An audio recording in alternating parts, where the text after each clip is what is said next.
Bismillahirrahmanirrahim. Assalamualaikum warahmatullahi wabarakatuh.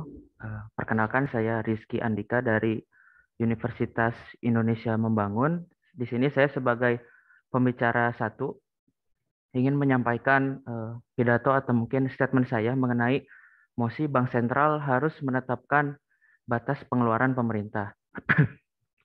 Saya akan mulai dari 3, 2, 1. Nah, di sini kita tahu bahwasannya yang namanya bank sentral itu bertugas untuk mengatur dan juga mengawasi bagaimana sih peredaran ekonomi di suatu negara.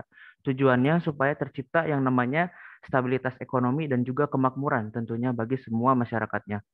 Secara garis besar, Bank Indonesia atau mungkin bank sentral memiliki dua peranan, yaitu mengatur yang pertama kebijakan fiskal dan yang kedua kebijakan moneter, di mana tujuan dari keduanya itu secara langsung maupun tidak langsung untuk mengatur jumlah peredaran uang supaya menahan laju inflasi dan juga memberikan kebebasan dan juga persentase atau mungkin daya beli yang tinggi buat masyarakatnya. Nah, dari sini tentunya yang namanya bank sentral ingin yang namanya masyarakat itu tetap sejahtera, yang namanya ekonomi itu tetap stabil. Maka dari itu, bank sentral mestinya membantu pemerintah dan eh, semua jajarannya dalam menetapkan batas pengeluaran anggaran pemerintah. Karena pada dasarnya bank sentral dan pemerintah itu memiliki tujuan yang sama, yaitu ingin masyarakatnya ekonominya stabil, dilihat dari suku bunga yang stabil dan juga daya beli yang terjamin.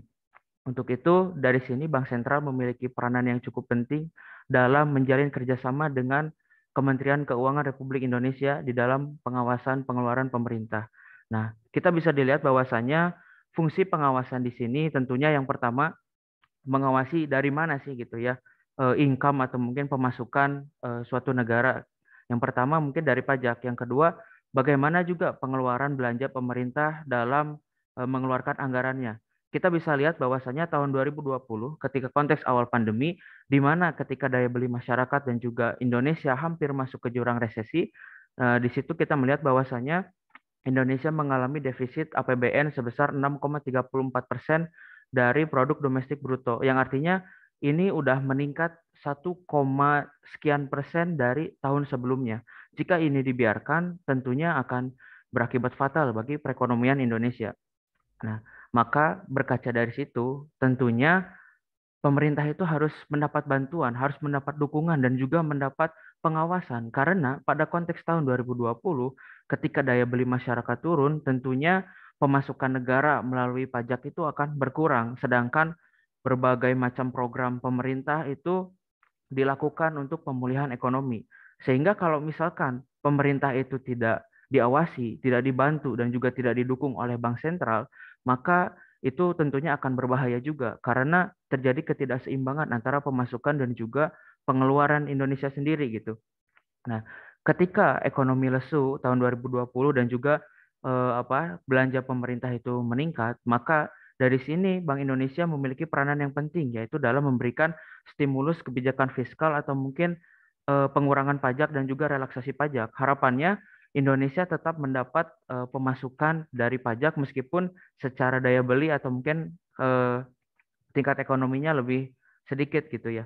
Nah, tentu saja ini masih lebih baik ketimbang sama sekali tidak ada pemasukan kayak gitu ya karena secara anggaran belanjanya itu banyak dan juga kebutuhan pengeluarannya banyak tetapi dari segi pemasukan tidak ada itu akan berakibat fatal bagi perekonomian Indonesia. Nah, dari sini juga pengawasan Bank Indonesia melalui kebijakan fiskal tentunya akan sangat bermanfaat sekali dalam menahan laju inflasi dan juga mendukung pertumbuhan ekonomi supaya terciptanya stabilitas inflasi, stabilitas ekonomi di suatu negara. Nah, tentunya kita tahu bahwasannya dari suatu APBN itu banyak sekali anggaran-anggaran yang dibuat oleh pemerintah dalam membelanjakan anggarannya. Mungkin saya akan memberikan beberapa poin gitu ya mengenai apa saja sih pengeluaran dari APBN itu dan bagaimana dampaknya apabila pemerintah itu dalam menggunakan anggarannya tidak dibantu oleh Bank Sentral atau mungkin Bank Indonesia. Nah, yang pertama ada anggaran belanja pegawai atau mungkin kita bisa mengenal dengan yang namanya membayar untuk seperti PNS atau mungkin pegawai-pegawai yang dipekerjakan oleh negara. Nah, tentunya kalau misalkan Indonesia sendiri kan memiliki tenaga kerja yang banyak gitu ya, dan orang-orang yang ingin menjadi PNS atau mungkin pegawai yang dipekerjakan pemerintah juga banyak. Ketika pemerintah itu dia tidak bisa mengatur dan juga menahan gitu ya pengeluarannya, maka dari situ akan terjadi overcost atau mungkin pengeluaran yang berlebihan di satu sektor saja, yaitu sektor tenaga kerja atau mungkin lebih tepatnya belanja pegawai. Nah, ketika di satu sektor di sini gitu ya, di belanja pegawai ini tidak seimbang gitu ya, maka akan mengurangi anggaran-anggaran belanja yang lainnya seperti belanja barang, belanja modal, bayar hutang dan subsidi yang lain gitu ya. Nah, yang kedua ada belanja barang. Di sini tentunya pemerintah harus bisa menyediakan dan juga memfasilitasi barang-barang atau mungkin perangkat-perangkat yang bisa mendukung kesejahteraan dan roda ekonomi masyarakatnya. Kalau misalkan belanja barang itu terlalu berlebihan atau mungkin dari segi kita yang tidak mampu menciptakan barang itu sendiri atau mungkin ketergantungan impor, maka itu juga akan berpengaruh negatif gitu ya terhadap neraca perdagangan Indonesia. Nah, yang ketiga belanja modal. Di sini modal itu bisa didapat dari masyarakat internalnya atau mungkin dari modal asing kayak gitu ya. Nah, modal ini tentunya kita juga harus mengukur gitu ya, skala prioritasnya di mana dan juga apa yang paling penting, paling urgent dan paling dibutuhkan gitu ya untuk kebutuhan masyarakatnya. Sehingga apabila pemerintah di sini tidak dibawasi dan juga tidak dibantu oleh bank sentral, maka belanja modal ini akan berlebihan dan justru malah akan kesulitan dalam membayar kayak gitu.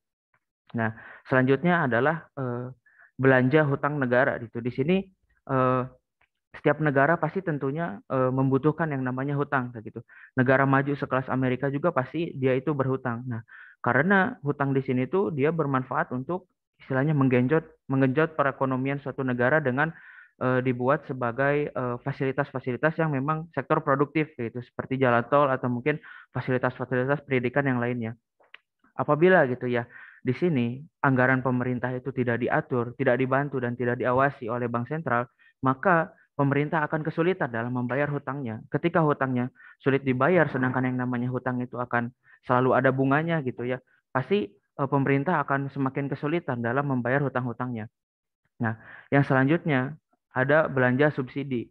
Nah, untuk beberapa kasus di Indonesia seperti subsidi itu tentunya masih berjalan dan masih dibutuhkan ya, karena memang secara perekonomian kita masih tergolong sebagai negara yang berkembang gitu ya. Tapi kalau misalkan pemerintah salah sasaran atau mungkin salah target dalam menetapkan target-target subsidinya, maka itu juga akan terjadi ketimpangan kayak gitu. Sehingga dari sini saya melihat sangat penting sekali gitu ya, sangat penting sekali dan juga memang suatu keharusan ketika bank sentral itu harus membantu pemerintah dalam menetapkan pengeluarannya atau mungkin batas anggarannya.